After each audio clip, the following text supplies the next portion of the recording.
Hey, everybody, it's Trash Talk and it's Money Talk. Huh, Um, we always like talking about money because it's something we don't often see enough of. it's true. It's something I typically don't have ever. Yeah, So that's it's fun. it's something that goes into that middle slot in your wallet that's usually vacant. I, these days we don't even see cash. So I mean, Well, that's it's true. it would be nice. I prefer cash. I love cash. Yeah, But I I don't mean even see it, and it's not there. yeah, and the fact that you don't have any cash in your wallet doesn't really justify the fact that nobody takes it. So why bother with it? you know, Well, and it really has, and well, that's a different topic, but it really has become an inconvenience because like I got to pay the guys that mow my grass in cash, and I'm like, right. I gotta go. I'm like, man, gotta go get it now. Or we've often sometimes put something for sale on Oh Facebook, yeah, and then somebody says, I'll take it. Do you take Venmo yeah, I get with that all you?" the time, and I do. I take Venmo all the time. And I haven't gotten to there yet. I said, no, Oh I take cash, and they say, oh, I don't do cash. yeah, you got to set up a Venmo for that stuff, or at least, I mean, PayPal. It's owned. They're both owned by Metaverse, so they suck. But Venmo's pretty good. I don't like Cash App very much, but Venmo I do. I get paid a lot through Venmo, a lot. Yeah. Well, I'll have to look into it a little more, or I'll call my bank and find out what platform they follow. They don't care. You can hook up all your banks. All my bank account is hooked up to my Venmo, so I can transfer the money from my Venmo to my bank account. Oh, okay.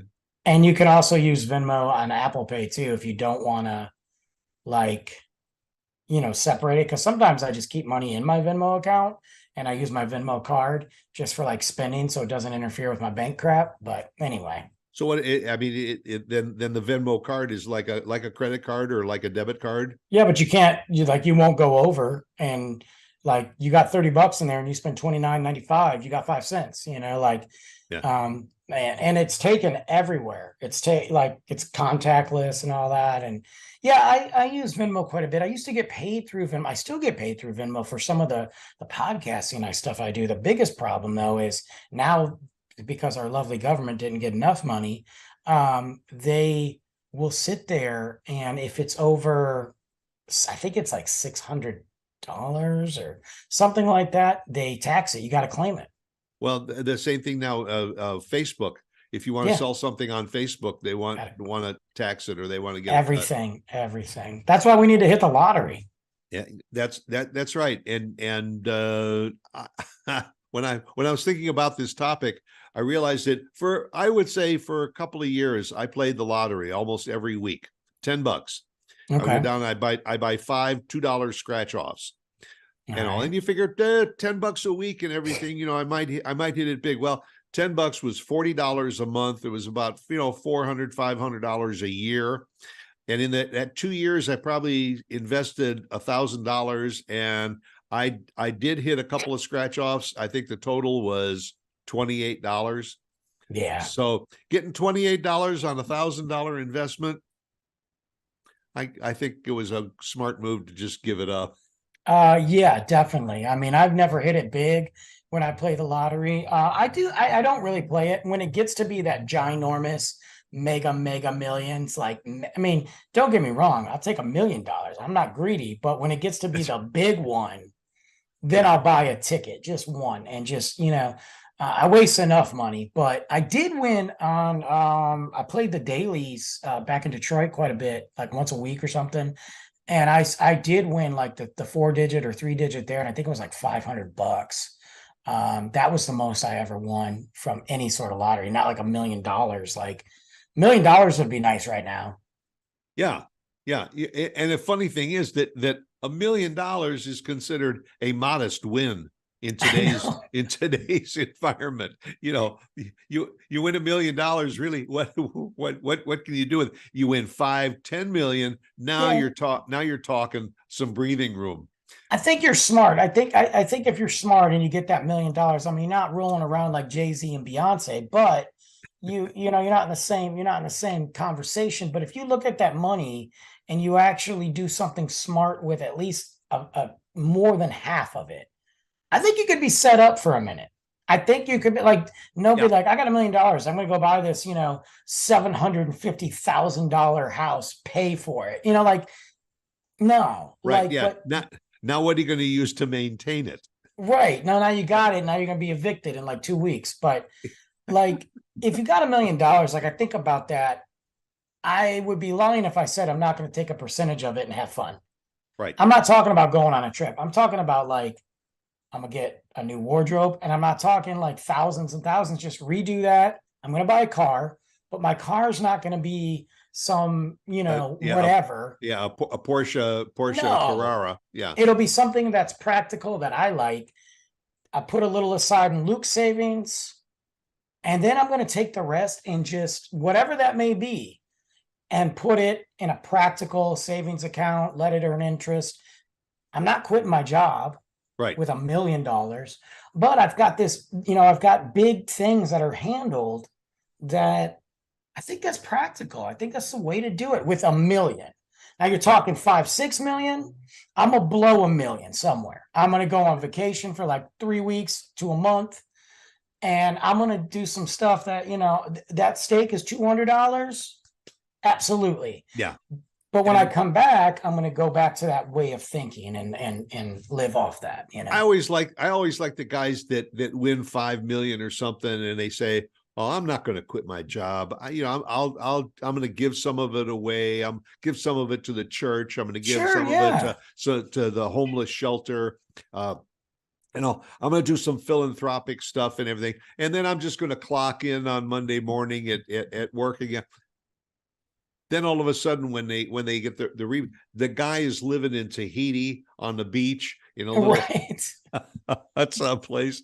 Well, that's the thing. Like they go to these outlandish, they're like, well, I'm on this island living here. And I'm like, you're not doing math. Math was not your strong suit. Okay. Because you don't Right. realize how broke you're going to be. You got some guy in West Virginia who's like, yeah, I'm still going to work in the coal mines. I'm cool. And the next thing you know, he's in the Bahamas drinking a $40 Mai Tai. Right. He's got a 12-year-old next to him. Yeah. No, I mean, our common sense just gets It does. reversed. It does, which is why you got to have a plan. Or Yeah. when you have that money, when you get that, like, hey, you just won, $32 million, and your return, let's say you won more than that, but you get 32 million. You got to have an advisor. You look, let's be real, and you got to have somebody that's reputable, and you got to, to advise you on smart, because otherwise you are going to lose that money quicker than you got it. It's going to happen. People are going to come out of the woodwork, and you're going to lose it. Look at some of our professional athletes. Yeah. I mean, they get a contract, for 3 years for 150 million or something, $50 million a year, and then all of a sudden, a few years later, they're penniless. Oh, it happens. I mean, look at the people the musicians, like there's some of them, like I've gone back and you look at the one hit wonder people, and some of those one hit wonder people are geniuses. They still collect the royalties, but they maybe go behind the scenes and they're producing, or they've just lived off that and they've created something else. But you look at some of those other one hit wonders and you're like, oh my God, like your royalties are going to past credit card debt to like you don't have anything anymore. Yeah. Lauren and I like to watch $1 Million Dream Home on Sure. HGTV, and it's interesting, the contrast, because what you were saying earlier, sometimes they'll get somebody to win $1 million and they'll spend the 750,000 on a new house, and then there's the other guy who ends up winning 5 million, and yeah, he'll go 350,000, maybe 400,000, Sure. put into a new house. And you're saying there's something kind of wrong with this picture. But that's what you play the lottery for, is because you say to yourself, if I win, then, but you got to be realistic and figure that whatever you're going to pay into the lottery, you're going to lose. And you also are not going to see that pothole on the highway fixed or the, Oh no, no. I or, thought it went to, I always heard it went to the like schools, like the lottery money went to schools. yeah, But I'm especially like, why are we passing bills then to give, why are teachers buying crayons? right, right. And raising the taxes on schools and for infrastructure when you just had a $350 million mega Sure. jackpot, which 300, if they're going to give out a $350 million prize, there was probably $3.5 billion in ticket sales Absolutely. to do it. Where did the money go? Yeah, it's a scam. Look, it's Vegas, the house always wins. Right, right. That's just the way it is. Like Yeah, you might get a taste, but it always wins. yeah. And whenever they interview the people in Vegas and everything, they'll always, always tell you how much they won. They won't tell you how much it cost Right. them to win that modest amount, Mhm. but they always leave Vegas a winner. Yeah. I always get mad. I always get really mad and it doesn't happen often, but it has, when you find out about a guy or a guy or girl or whoever who won the lottery twice. And I'm like, I don't like you. Like, Right. not only do I not like you, but you won the lottery twice and you were broke the second time Yeah. too. Like, And you don't deserve it. yeah, and in their lifetime they've only bought 2 or 3 tickets, but Right. they won twice. But then they trash the money. They spent the money so fast. They're like, yeah, I only had $100,000 out of my $5 million wins. So this really came at a good time. And I'm like, somebody go punch that guy in Ohio, Yeah. like seriously. Or the other one is when there is $1 million winning, but there were 25 people at the office that you split the money with.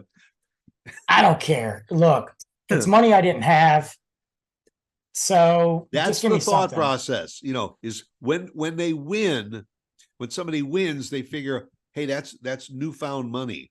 It is. Yeah, new car, new boat, new RV, vacation, fly off to here and there and all, because it was found money. I might as well blow it. If I win $10,000, I'm going to take 3 of it and do what I need to put it away. I'm going to take that 7 and I'm going to go get a new car.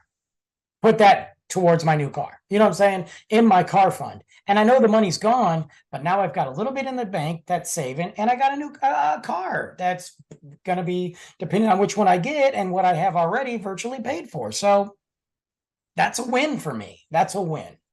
Yeah. It's kind of fun to think about that though. Like you say, $10,000, you got to be a little bit thoughtful about how you're going to spend it. Well, you can't go on I'm going to go on vacation and buy some clothes. Well, there goes 5. Right. You come back on a cruise. You come back a week later and you're basically in the same place that you were a week ago. Yeah. Unless you're good, like you got no kids, you got no wife, or maybe it's just the 2 of you and you're like, you know what? Our house is good. Our cars are good. Let's go on that dream vacation. And if we have anything left, then nothing wrong with that. Right. For me, I look at it from a practical standpoint, even though the temptation is definitely there. Yeah. Or you say to yourself, I'm going to take the 10,000 and I'm going to go to Vegas and double it. No, you couldn't even get to Vegas. Like you go to $10,000, you're done. Vegas, you got to stay at a hotel room, $50 for a bottle of water, $150 for a Starbucks. Like you're done, man. Vegas is. Ugh. Oh yeah, well, you walk into a hotel and say that I got $10,000. They'll give you a suite. They'll give you your meals comped, drinks comped, and everything. But you better spend that money. But yeah, and you will spend the money because, like you said, the house always wins. House always wins. And the other thing is, how come you have never seen a headline in a newspaper that says psychic wins $10 million? My biggest thing too is I have this weird conspiracy theory that the people that win are plants. Publishers Clearinghouse. I think it's all fake. I think there's a part of me that thinks that even the stories of people that show up to the lottery and they got a mask on and all, I think they're fake. I don't know. I don't know. Or a guy that wins the lottery twice Yeah. and they just happen to pick these people. Like, you never see somebody in their like 40s win the lottery and be successful and they show them years later. Like, you never see that. It's always an Yeah. old person that's about to croak, or some total podunk dude or wife or girl and then you never hear from them again. Yeah. Like the Beverly Hillbillies kind of. Yeah, I just think there's so I do have a whole thing with that, but yeah. But no, you're right. I think it's kind of a setup, because if you promote somebody like this everyday Joe who lives in this town of 5,000 people, just won 5 million in the lottery and everything, Right. he's gonna buy the town and figure, and everybody says, well, then I'm gonna run out and I'm gonna buy a bunch of lottery tickets because maybe I'll do the same thing. Yeah, all his neighbors and the other subdivisions. And I mean, it's just a scheme to get more money. I don't know. I just think it's a trap. Yeah. I don't know. I have you ever seen anybody that's won the lottery, and end up writing a book or something about it? No. No, I mean, because maybe it's out there, but even if they do, I think it's fake. yeah, it was written by a ghostwriter or something. I seriously, yeah, I don't know, man. Well, anyhow, maybe I'll go out and buy a lottery ticket just for the hell of it. I'm not. No, just save the $2 and go out and buy a bottle of water. Look, I'm done. I mean, I couldn't tell you the last time I bought one. I'm not doing it. All right. Well, we'll just go back and dream about it some more. All right. I'll catch up with you again next week. Go out and make it a good one. Folks, Okay, guys. you do the same thing. Bye.